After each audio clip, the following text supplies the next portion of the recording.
Hello everybody. It's nice to be recording a video for YouTube again.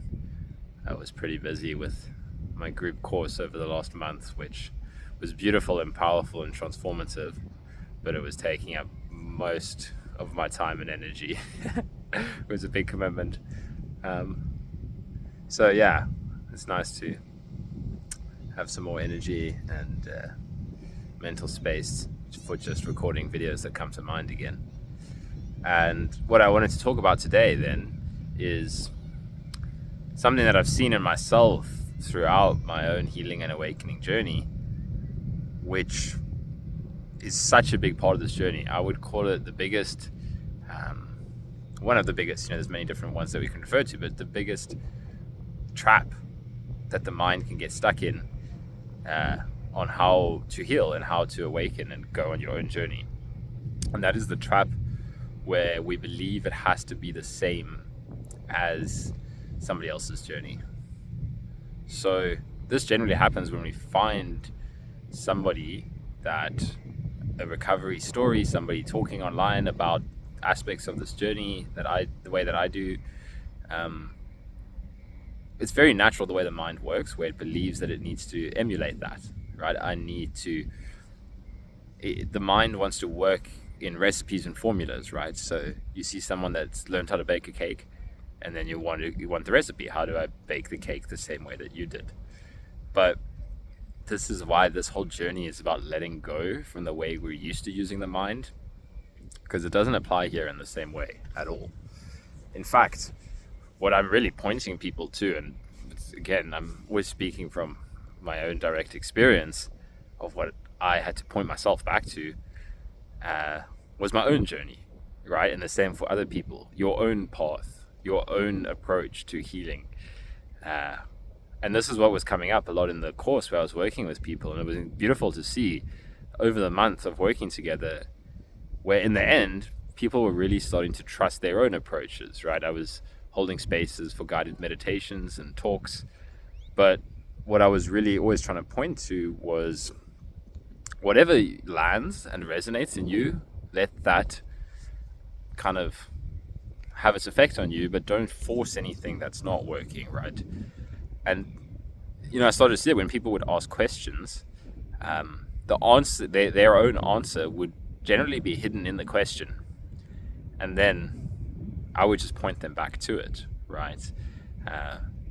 And sometimes we need that, right? That's because the answer is there, but we don't trust our instincts, we don't trust our intuition, but the answer is really there. And it was beautiful to see how this shift started to happen in people, and that's kind of what I wanted to talk about today, is that the healing path is learning to trust what works for you to navigate what you're dealing with. And again, you can use my videos and my pointers and my meditations and my talks to help unlock that in you, but it will more and more lead to you trusting your instincts, right? That's the whole point of this. It's like an invitation for you to live from your intuition, beyond your doubt, beyond your own doubt. Like who's the real you that has a purpose, that has a path, and we don't know what that is, right? That's the whole point of getting sick and having to go on an awakening journey, is you shed the inauthentic to go on this like really deep journey. And this particular trap, don't judge yourself over it. It's such a easy one to fall into, right? So it's happened to me multiple times on my path, and it's generally a good sign that you found somebody that you trust and you like their approach, right? So for me, it happened with various different teachers along the way. Ajashanti, Angelo DeLudo. Whenever you're going down such a new path, right, that you start to look for, well, how do I live this? How do I live this, right? That's what it was for me. It was like, so how does one navigate the relative world, right? When you're going, when you've had these awakenings and these shifts and you're living from a different space, then I would start to look to people that had done the same, Angelo and Ajashanti and Matt Garrett, a young guy, so it's easy to relate to as well. And I would always see myself, trying to seek guidance from how they're living their life. But it's easy to fall into the trap and like, okay, so that's what I must do, right? So Angelo went and after he had his awakening, he went to medical school, so I should go back and study. Or Adyashanti went and became a spiritual teacher full on and changed his name, so maybe I should do that. Or Matt Garrett's just traveling the world and letting life take care of his finances, so I should do that, right? But you see, every one of them did their own path. They did their own thing. And so where the inspiration for this video came today is I found this book recently. It's such a cool book.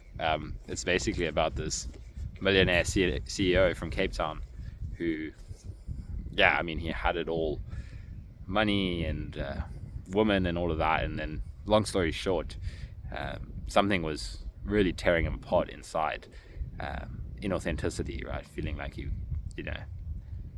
was going to crack if he didn't do something authentic. So he resigned, he sold everything, and he went on this traveling journey for 5 years. That's what the book's about. It's incredible.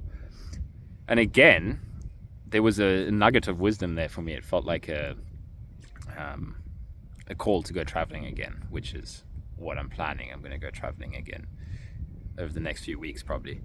I'm thinking Thailand to start. But anyways, I again started to see how the same pattern started to play out in my mind. Okay, so I'm going to go traveling. So how was he traveling, right? Okay, he went here, he went there.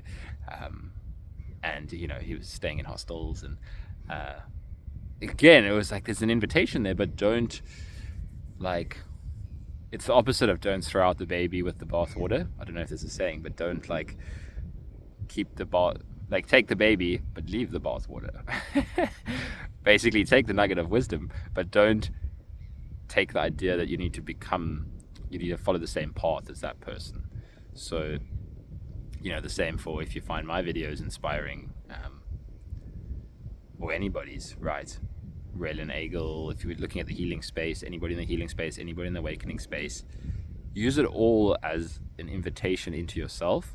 And it's gonna be murky, right? Whenever I'm like, so what's my authentic expression in all of this? I only find it by trying, by making videos, by hosting a group course, by then wanting to go traveling, just do, basically in the end, just fuck around and find out, right? You have to trust like a deeper knowing. And what that can feel like is something that's just like, so for me, it was like, I need to go traveling again because I'm just getting dissatisfied with life where I'm at. And then reading this book, again, this book just jumped out to me at a coffee shop I was in.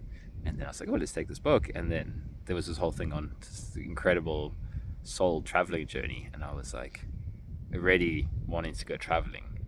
So it's trusting these kind of gut feelings and pointers, right? So for me, I had this gut feeling I need to, go somewhere new. And and then the kind of pointers will come up in your life if you're open to it, when you start to trust it. So that's me speaking from where I'm at in my journey. For you, it might be different, right? It might not be traveling currently, but you have to be willing to do something without knowing how it's going to play out. Get out of the comfort zone. This is what I was sharing with people who are on my group course is, a lot of it was just kind of like, well done for taking that leap of faith, right? You didn't know what you were going to find here. And it was transformative, it was powerful for people. And that's, that's something small that you could do from your home and sign up and join that. I'm not trying to promote my courses here. I'm just saying, it doesn't have to be book a flight to Thailand and go there. It can be, right? Feel into it for you, but step out of your comfort zone in little ways, right? In signing up to work with somebody that you wouldn't have, in going somewhere you wouldn't have, meeting people in spaces you wouldn't have. You have to, especially if you're feeling stifled, you're feeling like something's lacking. It's like the soul in you getting, it's like desperate, right? The emotions as well, it's desperate, please honor me. And again, it might be like learning to not distract yourself and sit with your your emotions and feel it. Like, that's all part of it, right? That's what I do when I don't know what to do. I trust what am I experiencing, and I ask for guidance, right? I'm like, sure, I really don't know, so I surrender. That's why I love surrender so much, because it's always there for you when every other door feels closed. But at the same time, I know at the same time I need to take action sometimes, you know.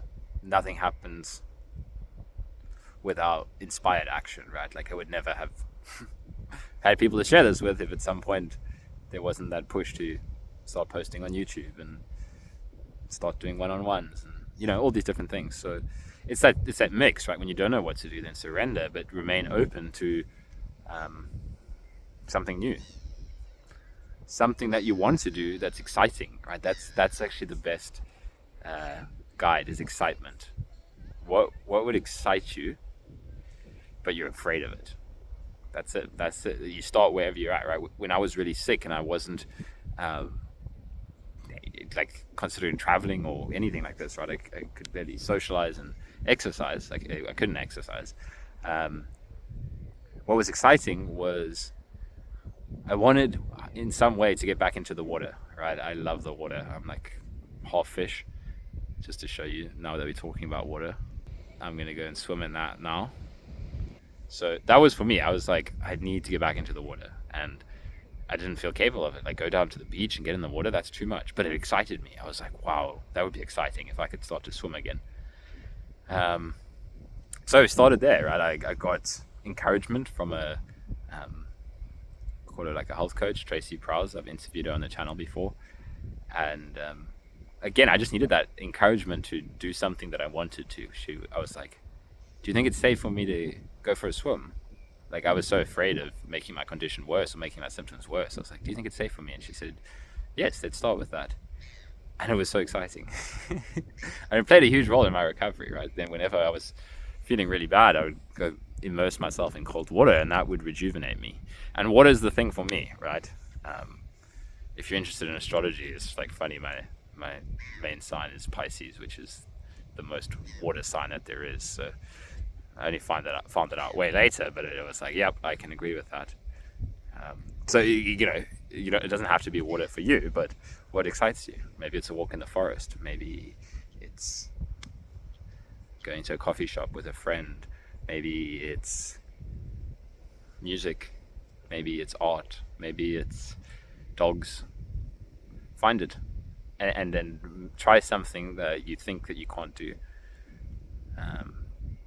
So yeah, like, I'm being called to go traveling again, and I can endlessly sit here and be like, oh, I'm not ready to go traveling yet, blah blah blah, I need to take care of this and that, and nah, just jump.